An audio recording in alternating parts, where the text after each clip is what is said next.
Welcome to something new.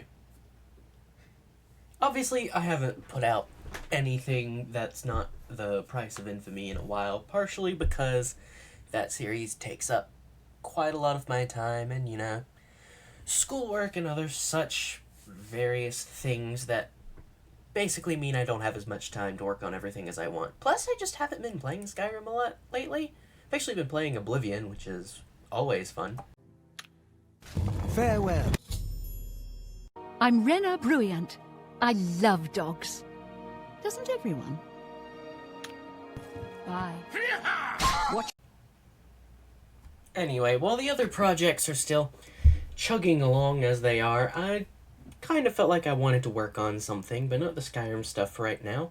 And so today we're going to talk about something else that I enjoy quite a lot.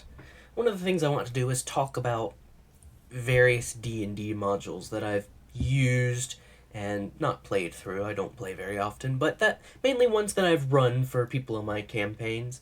I run 5th edition, and not all of these are in there, so I might include some notes for how to convert them. But to kind of start off, I want to talk about one of the, quite possibly the only module I've ever run twice, and that would be Red Hand of Doom. Red Hand of Doom is a module for the 3.5 edition of D&D, so it's no longer entirely rules accurate, but the basic plot involves the adventurers trying to stop a whole valley region from being overrun by a large army of hobgoblins. I like it because it's it's a good indication of the second tier of adventurers. So, you have local heroes, and then you kind of have national heroes, and then you kind of have world heroes, is one way I've heard it explained. And this is a level 6 to 12 module that does a great job of it's kind of starts out on that local scale. So around one small town, and then over time it expands and expands until the adventure, not quite the conclusion, but I'd say the climax is definitely a full-scale siege on a city where they're trying to defend the city and there's an army coming to attack it. That's very interesting. And it is a very enjoyable module and a great one to build a campaign around. A lot of the locations and things involved could definitely be modified or completely replaced to be something that works far better for your campaign. Getting your hands on a copy of the module isn't as hard as you'd expect. If you just Google it, the first entry that comes up is a Wikipedia article on it. The second one that comes up is a link to the DM's Guild where you can buy the PDF copy for $10, and the third one is the entire PDF for free. Technically, you could try and find a copy on eBay, but it's definitely, pricier. Red Hand of Doom follows the adventurers attempting to save the Elser Vale from a large army headed by this guy, the High Wormlord Azar Kul. High Wormlord is, by the way, a title. As the characters progress through the series, they fight various generals and leaders of this army, and they all have the title Wormlord until you get to this guy who is the High Wormlord.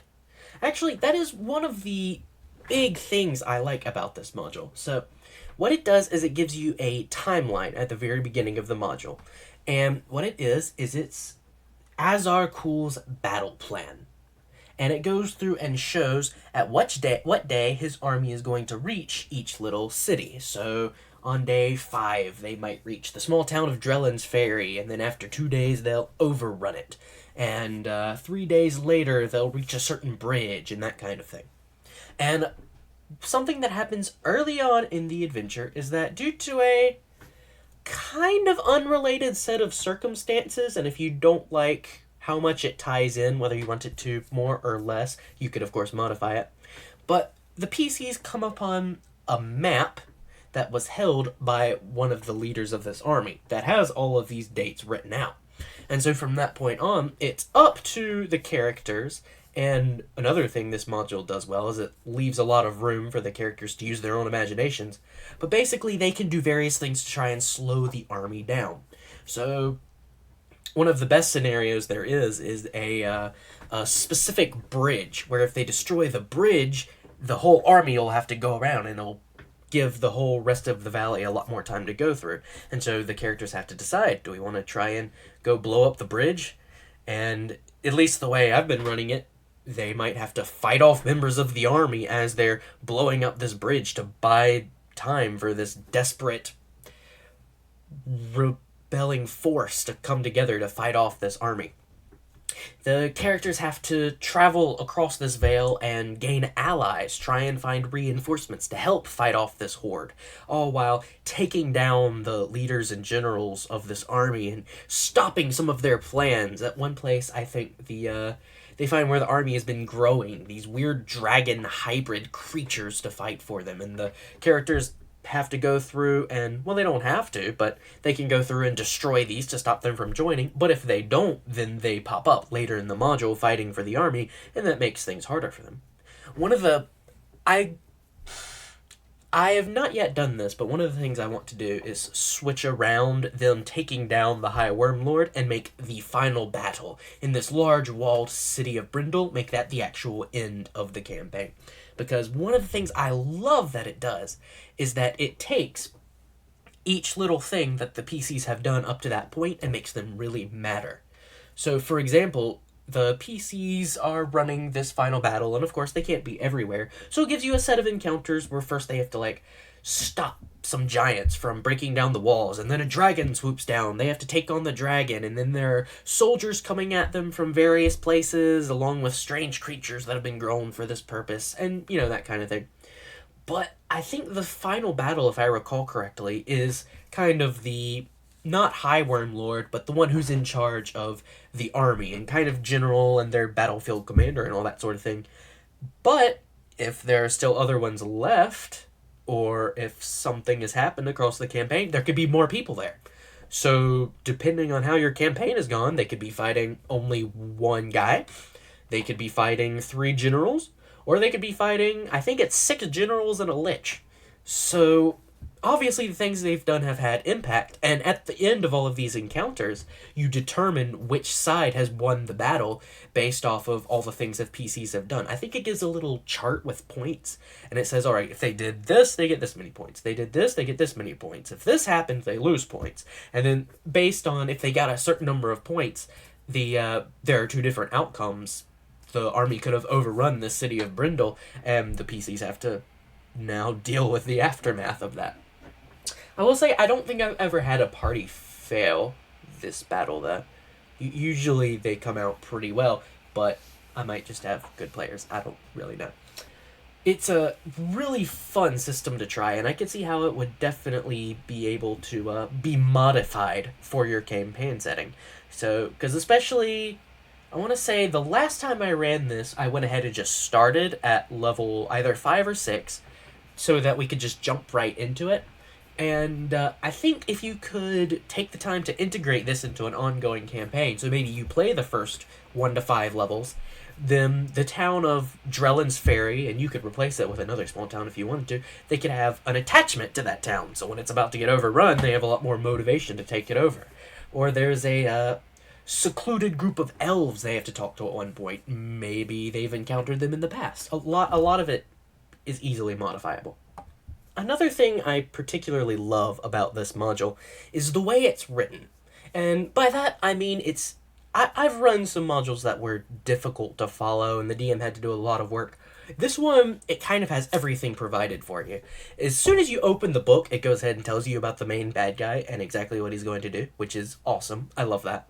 Another thing is that all throughout the book is scattered are these little boxes that are basically notes from the designers that tell you exactly why this encounter was made the way it was and specific things they had thought through. So a lot of times they do a great job of, if your characters do something kind of out of the blue, you'd be surprised by the number of times the designers have already thought of it. And there's some really clever solutions and things that are typed in there, as well as some useful advice for hey, this is why we intended this encounter this way. If your party is different or you don't want it to do it this way, here's an alternate way you could do it. Here's some things you could tweak. Here's some advice on how to run this specific person. That kind of thing. Honestly, at this point, I don't know if it's the best beginner module, though it was one of. Actually, this might have been the first serious module I ever ran, so take that as you will. I can't cast judgment on that. But the main issue with running it at this point would be the fact that it's in 3.5, and I want to say that if you just Google like Red Hand of Doom 5e conversion, you could find probably two PDFs and I want to say a forum post about how to convert a bunch of that. And especially, a lot of it is just very modular. So you could change a lot of the stuff in here and it wouldn't affect the plot nearly as negatively as you might think. And conversion isn't all that difficult. A lot of the generals and people actually have character levels in the 3.5 system. So you could easily just say, well, alright, Wormlord Sarvith here is a 7th level ranger, so I'll just build a 5e 7th level ranger. And okay, it's 5e, so maybe rangers will die really fast, so you might say, well, what if we make him a scout rogue instead, or something like that? And the module doesn't suffer from you doing that. Actually, sometimes you can make it better and fine-tune it to be closer to what you want it to be. This module does have a very nice balance of role-playing to combat. I think it was the first module I ever ran that had a serious amount of role-playing, because there are some great scenes, like when you have to talk to a council about the best battle plans for an oncoming battle, or negotiate with the elves to try and get them to come onto your side, or maybe interrogate some of the generals to find out some things. And at the same time, there's still lots of fun combats you can have, especially there's a lot of creatures specific to this module that are really interesting. There's these, I want to say they're called blue spawn thunder lizards that, if I recall correctly, are kind of like large lizard rhino creatures that can fire bolts of electricity between each other and make like a cage. And there's some really interesting combat opportunities as well as role-playing opportunities in here. So I would definitely recommend this module to anyone looking for a something solid to run as a nice chunk of their campaign. Alright, I think that about covers it. It's becoming increasingly obvious that I have no real content schedule whatsoever, and there's not much chance that that's going to change, but I have a couple ideas that I may stop and talk about soon, and I'm trying to put in more time to do more of these kinds of things, largely inspired by other people I'm seeing on YouTube. I may talk about some books I enjoyed reading and do some reviews or that kind of thing. But until then, happy gaming.